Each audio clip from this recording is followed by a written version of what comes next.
so we'll turn to our director's report. And Mr. Arnell. Thank you, Chairman, members of the commission. At the last meeting, the commission talked about the IDG guidelines and a lot of discussion about open space, and you had asked us to effectively look at opportunities to perhaps create more open space at the public realm, the lower street level, if you will. So we have gone through and we've been looking at that, and Ms. Childridge, your downtown manager, has prepared a presentation and questions for you regarding that. It's your agenda item number 10A. Thank you, Mr. Arnell. Let me, members of the board and city attorney, let me apologize for my voice. I'm a little under the weather, so it might be a little squeaky, but the city attorney assured me that her voice is in fine shape today, so. As Mr. Arnell indicated, you gave direction to staff at the November 9th CRA meeting, and what we did was we reviewed the downtown development order and the rules regarding requirements for open space related to improvements to the public realm. First off, the development order defines open space as an area which is open from the land to the sky, predominantly designed for and paved with bricks, pavers, or other similar material for pedestrian use, or an area where no structures or buildings other than landscape features, fountains, benches, arcades, and objects of art are located. So clearly this refers to outdoor ground level pedestrian areas such as sidewalks, crosswalks, plazas, landscape areas, etc. Also in the development order are included development standards for parcels, which further breaks down the requirements for open space with regards to the layout of the parcel. And it states in condition 2 or standard 2, each parcel proposed for development shall maintain the following percentages of the parcel as open space, and no structures or buildings other than landscape features, fountains, benches, arcades, and objects of art shall be located within the open space area. And then it goes on to indicate the percentages that are required on a parcel, and it's based on the height of the building. So if the building height is less than 35 feet, the percentage is 15% open space. If the building height is 35 feet to 75 feet, then it's 15% plus 1% for every 1.6 feet of height above 35 feet. Anything over 75 feet in building height is 40%. Another standard included further clarifies that at least 65% of the required open space shall be open and uncovered from the ground to the sky. Up to 35% may also be arcades, colonnades, areas under exposed balconies, areas under exposed stairwells, areas under canopies, and areas under pedestrian bridges, which we commonly refer to as covered open space. Historically, areas in these upper story areas have been counted towards open space. They're clearly not ground level pedestrian use or beneficial to the public realm. And while these areas may be minimal, they should be discouraged to create a more viable public realm, which was council's intent. However, they are permissible, as you can see in the language in the development order, at ground level under the ordinance. And we'll be talking a little bit about a potential amendment to the development order that may be desirable if you would like to clarify a little stronger language there or eliminate the areas that we feel might not benefit the public realm as much. So also in the background, there's an interpretation memo that was done. This was in 2003, and it had basically 3 areas that it addressed. It was an administrative policy, and it was intended to better clarify that the areas that are actually permitted as open space. Through its clarification, additional areas were included as permissible for counting towards open space, such as areas and drives under archways, paver drives with pedestrian uses, And over time, that interpretation was expanded to further include multi-use paver drives, pool decks, upper story balconies, private courtyards, covered breezeways, etc. And based on the agency direction to staff, we believe that those areas above the ground level and within the confines of the building diminish the quality of public realm and are not necessarily included within the language of the development order. A second area in the administrative policy deals with the multiple buildings on the site, and they would have varying heights. So basically there is a calculation that's provided that is similar to an averaging of the percentage. So instead of just saying there's 3 buildings, like V.M. Eisner has 3 buildings, go with the highest one. If it's 100 feet or over 75 feet, it would be a 40%. What the interpretive memo did was it gave a calculation for each building to kind of be analyzed individually, and it was like an averaging. So instead of a 40%, it was 38.9%. It was very minimal in terms of difference, and it would be a little bit less using that format for averaging, but we're basically putting it out there for the board's discretion on whether or not you want us to continue with that, or you want something different if you want us to look at the height of the highest building versus that averaging technique that's been used. The third area of the memo addresses special circumstances that would be granted in regards to the interpretation, which we believe was incorrectly a view of the development order language, because it indicates that open space is a guideline and not a requirement. And as a result of that interpretation, this created an impression that open space and the calculation of that and the location of it is flexible and exceptions could be granted. And we believe that the application of the development order as a result of this interpretation was incorrect, and that, in fact, open space is a requirement. This interpretation allowed flexibility for special circumstances to grant open space outside of the confines of the DDO. And based on your input to staff regarding improving the public realm, staff believes that this flexibility, in fact, limits the quality of the public realm and should be discontinued as a matter of policy. An amendment to the DDO may also be considered to reaffirm the express language in the development order that refers to guidelines versus regulations. So for recommendations, trying to give you what you were asking in terms of improving the public realm regarding open space. Pursuant to the development order, open space regulations, we believe that a new administrative policy memo should be issued that would be consistent with the terms of Ordinance 4035 regarding open space, and it should be supersede the 2003 policy memo, and it would basically include everything, make it clear in this administrative memo that everything is 100% at ground level. Open ground to the sky would be up to 65% or more, and up to 35% could be covered, but it would all have to be at the ground level. So essentially, there would be nothing counted above the ground. And then areas that are adjacent to the front of the house, the main entries, or street frontages, and nothing within the private interior of the building would be counted. So essentially, areas that would be permissible would be sidewalks, crosswalks, plazas, landscape features, fountains, benches, arcades, colonnades, and areas with objects of art. Features above the ground level and anything interior would no longer count as open space. So we also thought you may want to consider looking at an amendment to the DDO to be consistent with the corrective administrative policy, and that would also give you an opportunity to reaffirm the language that refers to guidelines, not regulations, and eliminate, should you choose to, those areas under stairwells and under balconies and those types of things that you may not feel are considered to be a benefit to the public realm.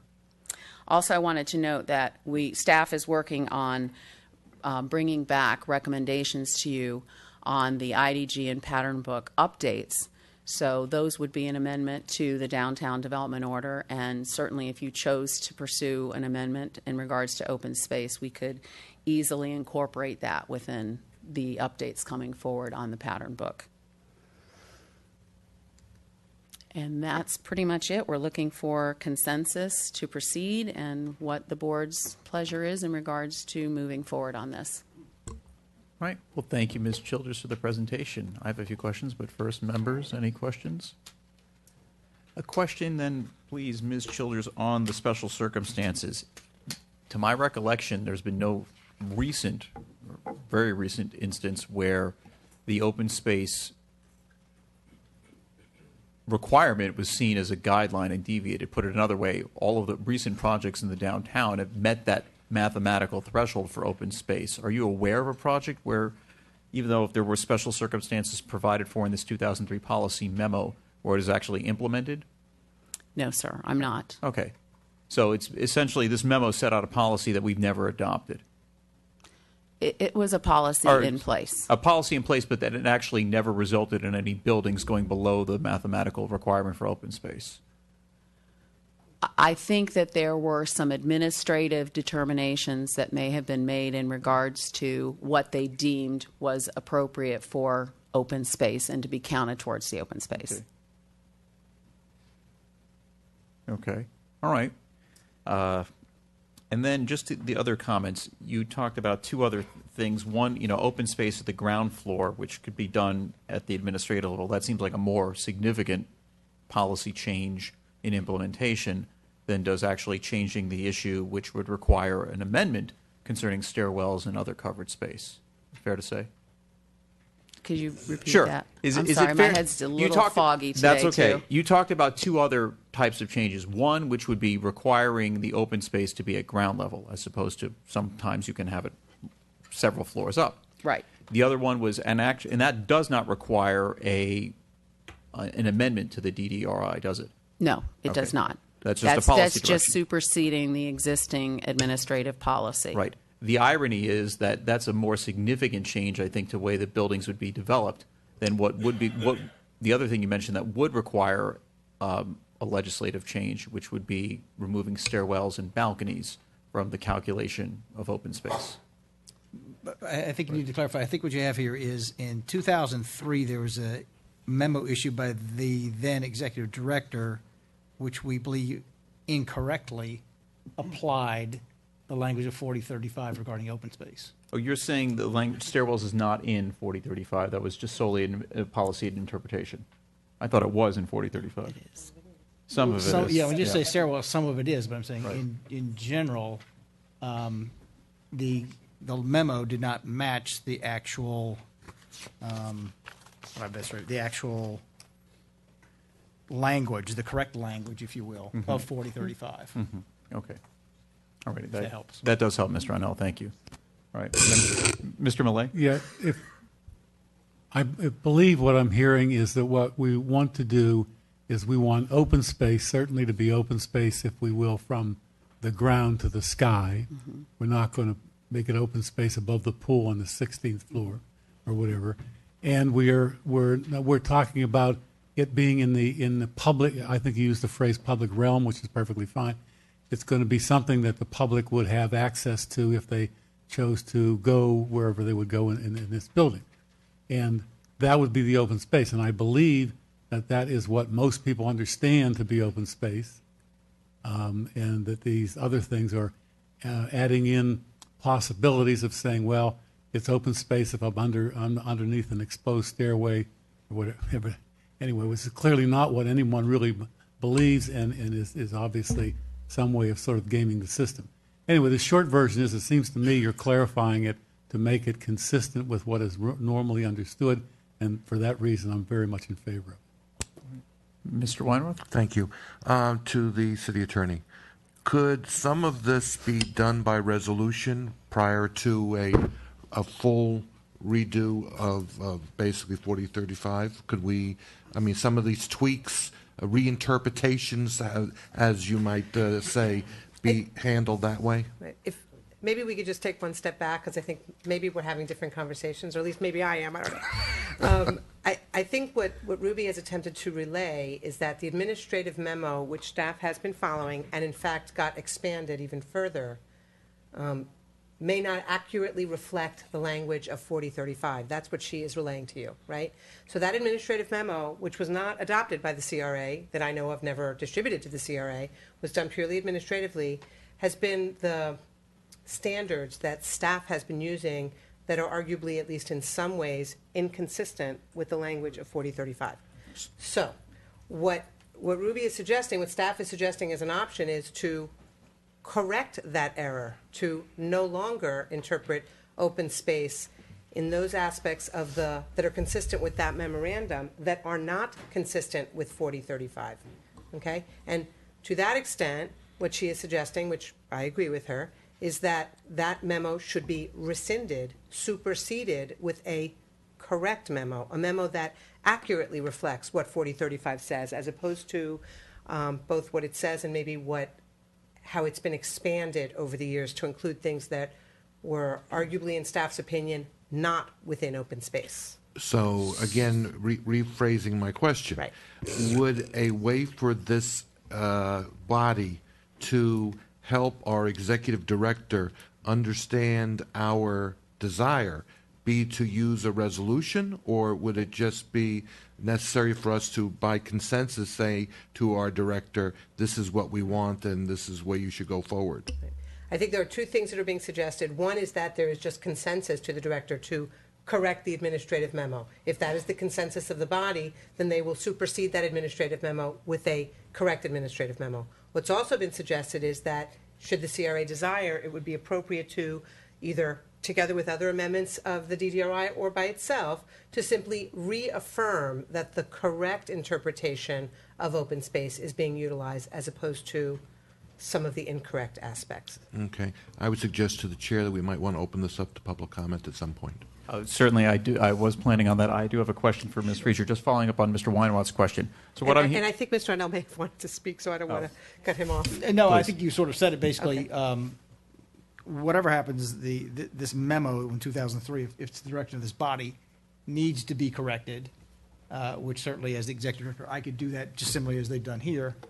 We'd further recommend that you consider, beyond that, you might want to amend the DO at some point to represent those changes as well, or corrections.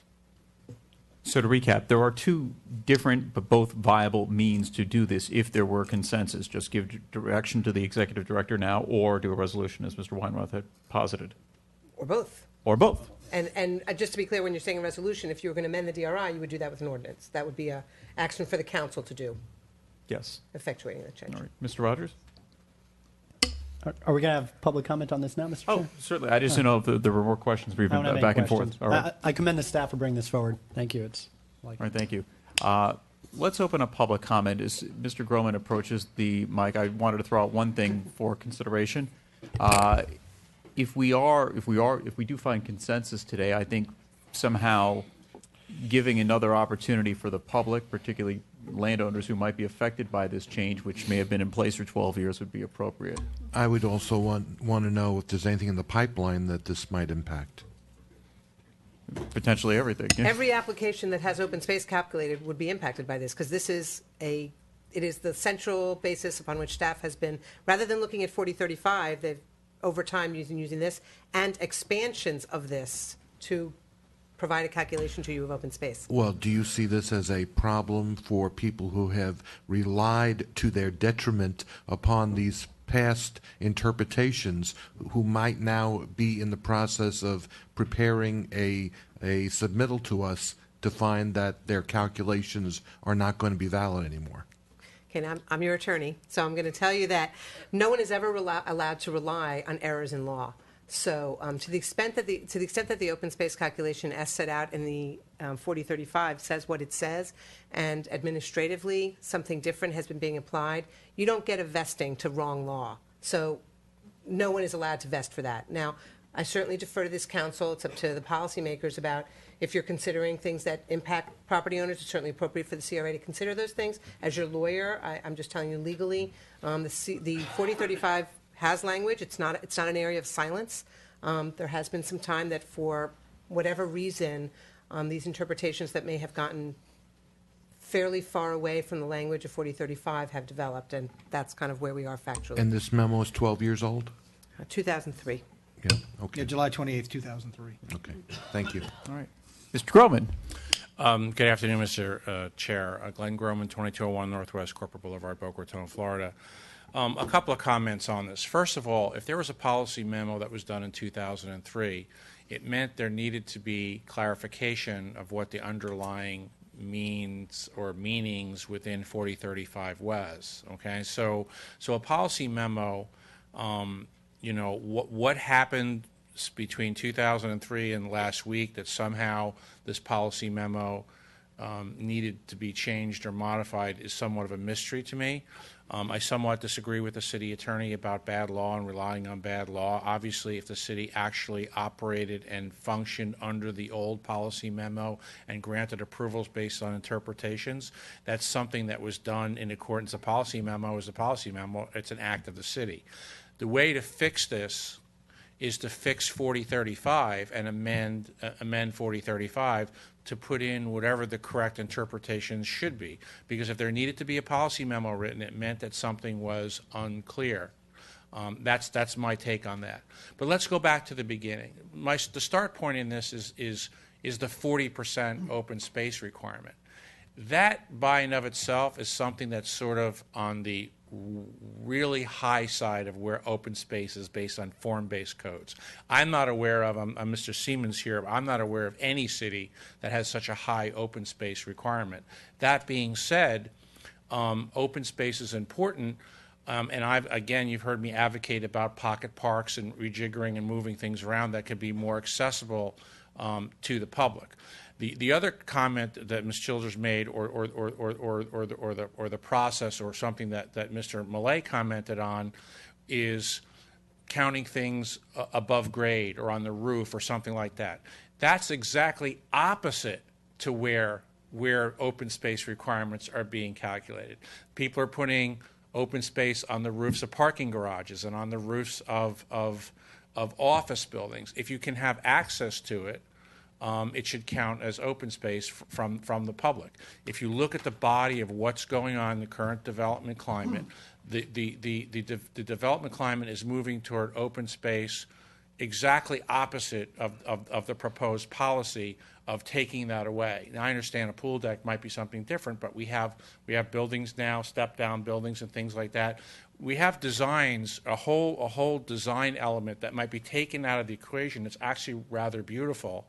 Okay, because we're going to say now, well, we're not going to count anything above grade. That's not where the direction is going. Exactly the opposite of that. So I think that if you want to change this, the way to do it is modify 4035 after a full public hearing where every single property owner gets to say their piece about what they want to do. And I think that we're kind of going in a misdirection here. Like I said, I don't know what happened last week that somehow we have a policy memo that suddenly we need to change it. Something happened that needed to be changed. If it's incorrect, I guess it should be corrected. But what I'm saying is that the policy memo set forth policy. That's why it's called a policy memo. So maybe you need to look at and review different types of policies, different types of regimens by which you can increase open space through the use of, say, green space on the top of a parking garage or something of that nature, which would be unique, something that's done in other cities, and so I think you should consider that. But I think there should be a full and open hearing on things that change policy that will obviously have a material effect on how developments are done and how things are calculated. Again, I think that the start point is probably incorrect as well. I'd much rather have 35% or 30% open space if the public could use it, if you could cut in a corner or do a pocket park. Heard pocket parks before, something like that, as opposed to counting all the green space around the sidewalk. So I think there's something that needs to be looked at, but I think that you should be careful about how you do this, and I think a lot more thought needs to go into this and not cut out whole potential opportunities to make projects actually better and greener and actually accomplish what your goals are and have more usable open space. So thank you very much. Thank you. Welcome back, Ms. Wachtel. Lenore Wachtel, 828 Forsyth. I am not an architect and I'm not a lawyer, and I never have pretended to be. I try to speak for the public. I do speak to other members of the public who should come and who don't, but who complain to me very, very often and who call me up and tell me what they think I should say, which but I must say that when I think a certain way, and most of the public I speak to don't think that way, I don't say it, because I really do try to represent what the general public feels. Now, what my understanding was, and the people I spoke to, was that we went to 160 feet. It was because we were going to have all this open space for the public. And what I have seen is a lot of this open space is enclosed within the outside of the building, and the public is not welcome. And if you want a real example of that, go up to Broadstone, who goes right to the street, and I have been within it, and they have beautiful open areas, but you sure don't feel like you should be there if you don't rent there. And you wouldn't walk in if you didn't rent there. So certainly I agree with him that with Glenn Groman, which I don't usually do, that pocket parks or open areas should be open areas that are accessible to the public. There should be a wide open entrance to areas that at least a certain amount, maybe 35%, maybe 30%, that really, really are for the public. And we also believed that there are only going to be a specific number of buildings at 160 feet, not all the buildings. Now it's coming that all the buildings downtown can apply for 160 feet. And the majority of us are not happy about that, not happy about the feeling of density when you drive through the downtown. You really are almost overwhelmed with the size of the building that's coming up. And I hope that we will make the old Wildflower a park that can be used and enjoyed by the public. And Sanborn Square is not used or enjoyed by the public. And the real problem with Sanborn Square is, one, it doesn't have any particular item that would draw people, whether it be a tot park or a water feature, or I had suggested little tables with chess sets in it or something. You need something that would attract people, and you also need a few parking spaces, because you could talk all you want about walking and bike ridings and stuff like that, but the people don't do it. Down here, we use our cars. We love our cars, and everybody has one. I mean, you have couples who are retired, all my friends. They have 2 cars, one for each. I mean, it isn't really necessary, but we do. I'll bet all of you have 2 cars, one for your wife and one, whether your spouse, whether it be husband or wife, works or not. They want their own car. Everybody wants their own car. I have twin grandchildren who are 16. They each got their own car. I couldn't believe it. They live at home, go to public school. They each needed their own car. But that's the way it is today. That's the way it is today. So if you want a usable park, you have to have a few spots, a few parking spots. And it would be good if we could convert Sanborn Square to a real park, because it is sort of downtown, and it would be nice if we could manage a few parking spots and some sort of attraction there.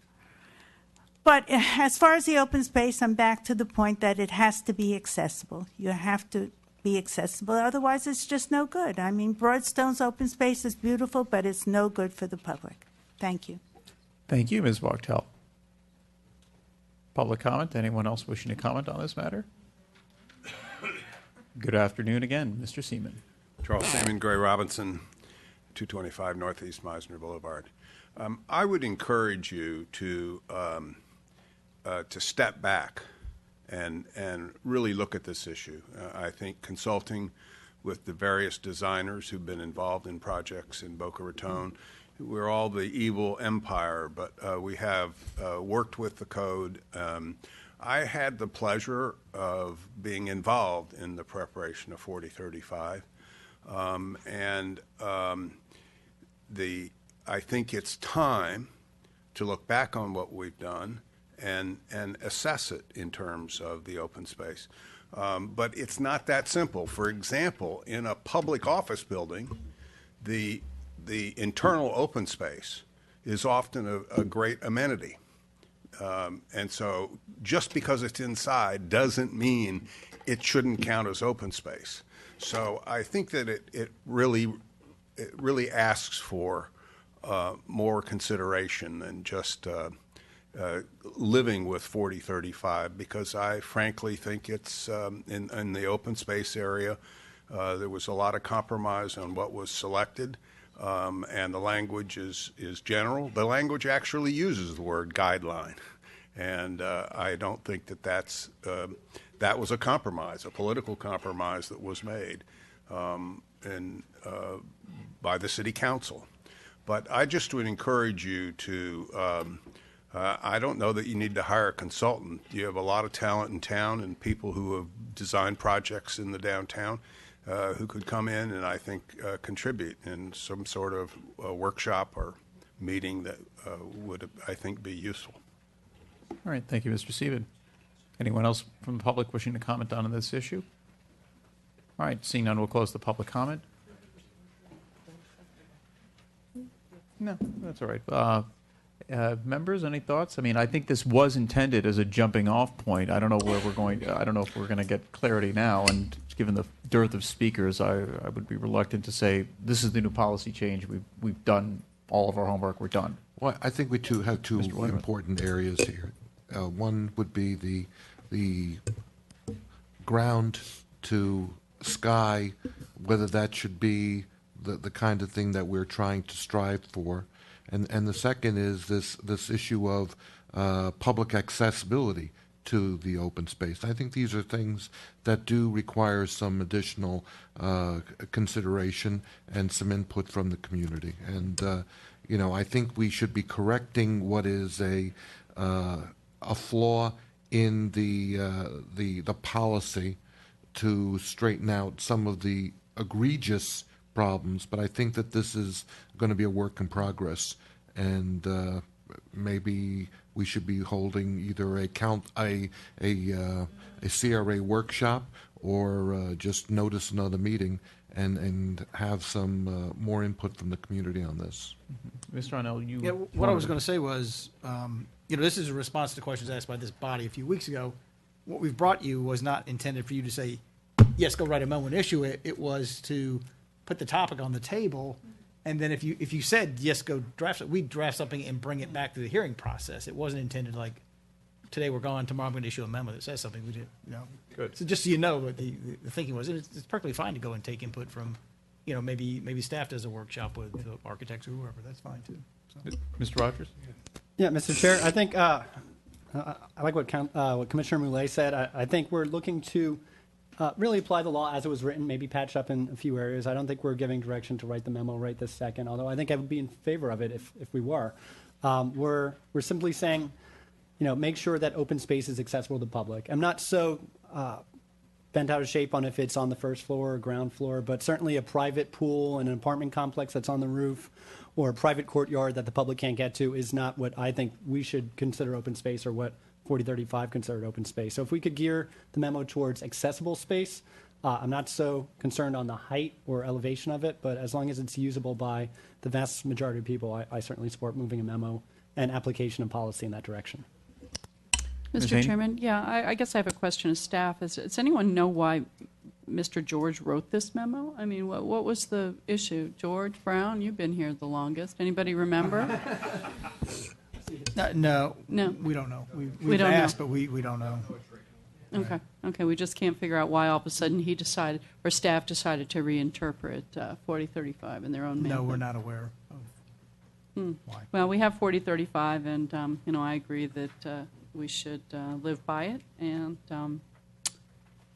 let's have I don't mind having a workshop on this and opening up the conversation during a public hearing to hear from everybody about any of the issues with conforming and living with 4035. Yeah. Well, thank you, Ms. Haney. Further to Mr. Arnell's point, I like the idea of having staff consult people who are in this space, figurative and both literal. Yes. Because, you know, this is That's a very itself a good public hearing, but I think we need to get a little more.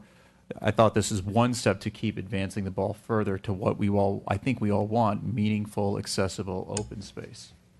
So then I might suggest maybe what we do is that the staff will go ahead and have a workshop with local interested parties, if you will. Great. You Very know, good. we'll maybe propose a draft memo to take to that, and then further revisions then after that to bring back to this body for a public hearing and process. all right, Maybe and that'll help flush out the issues. very well. And then can you tell us more about when you say local interested parties? How would we publicize That would be this? anybody who's interested, Right. obviously. Yeah, right. No, how we're going to publicize this in But the it was best suggested manner, there right. might be architects that might be more interested. Right. You know, provide professional Yes. input, if you will, but certainly be open to anybody. Of course. Public, professional, or An otherwise. open discussion on open space. Yes. To our city attorney, we have filed a notice on the B1 zoning that we're thinking about a change there. Is there something that we can do to telegraph this conversation so that those who are contemplating a redevelopment that are aware that there may be a redefinition? So, and as of the Are you talking about the height, on the B1 height? He's talking about zoning in progress. Yes, but for, But this well, is I'm down talking that about way. this particular situation now. We're talking about changing the definition of what open space is. At some point, it may not be qualified because of any number of reasons, being upstairs, being on a roof deck, whatever. Yeah. So if we had some sort of a notice at We this will. point, as of today or as of someday in the future, that there is a potential for a change so that we're dealing fairly with our development community. well, we could certainly do, as you know, we've done before, what we call zoning in progress memo, and we could certainly do that. As far as I'm concerned, the body has commenced this discussion. I would just clarify for the record that at least the discussion so far today is not really about a change, it's about correcting an error. But in fact, the body may decide, as Mr. Seaman suggested, to relook at it, you know, in a more broad policy position. That would certainly require other action, but we will sign and we can notice, and I'm sure Mr. O'Neill, the staff will work on that meeting, so we could do that all Yeah, I think that would be contemporaneously to provide appropriate, yeah. notice of the issue being addressed, Thank you. certainly. All right. All right, Mr. Arnell, I think, you know, we've had discussions. You have clarity? Yes, so just to sum up, what we'll do is we'll go ahead and draft a memo. Then we'll do a staff kind of open public hearing on that to take input. And then with revisions, we'll bring that matter back to this body for consideration then. Great. Okay. Do you have any, maybe at the next meeting, you could advise on the progress on, because we're not meeting at the end of December, but beginning of January, you can advise on the progress when you think, how the memo's going, if by that point you've had the hearing or not, or when in January we'd have it, and so we Sure, can keep the ball moving. We can give you updates, absolutely. Great, thank you.